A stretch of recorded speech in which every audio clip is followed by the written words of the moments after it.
And that rapidly disappeared into, the war on terror, which excludes, even consideration of what might be provoking terror. And can conditions be altered so that terror wouldn't necessarily arise, which you'd think any reasonable power would do.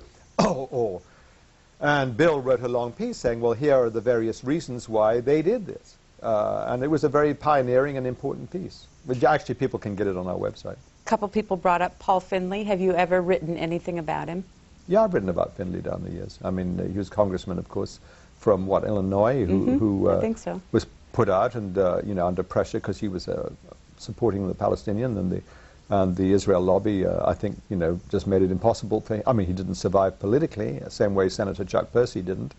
And, people like Cynthia McKinney and Hilliard in Alabama and Moran in Virginia, he survived, came under pressure because they did dare to speak out for Palestinians. And if you do that in the American political context, in the congressional context, it's very often been lethal for your political careers.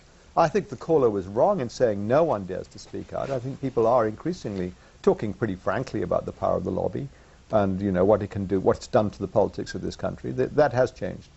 The future of Counterpunch?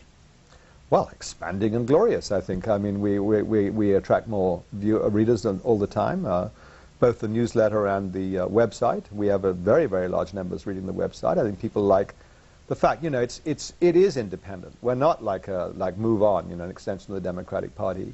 We're not like totally politically obsessive. I mean, Jeffrey's never happier than writing about the blues or writing about the environment or floating on rivers. He did a wonderful series in the summer.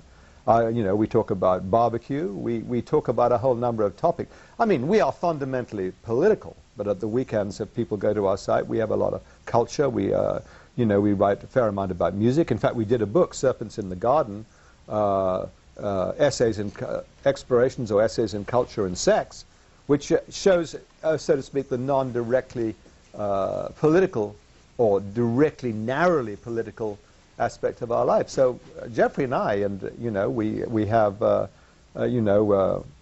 wonderful people working with us, with Becky Grant, David Wheeler, and Aleftina Ray working. We feel very optimistic about the way we're going. This is the book you mentioned. It was a 2004, Serpents in the Garden. And for Counterpunch, just to double check on this, the website is free.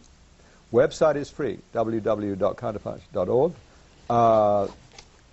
We do a newsletter, and you subscribe to the newsletter, which if you order it up on our website as an email, a PDF, you can get it for $35 a year, 22 issues. So that's not on the web. That is stuff that's exclusive to subscribers. And we say, first of all, it's really good stuff. We have wonderful material, whether it be the 9/11.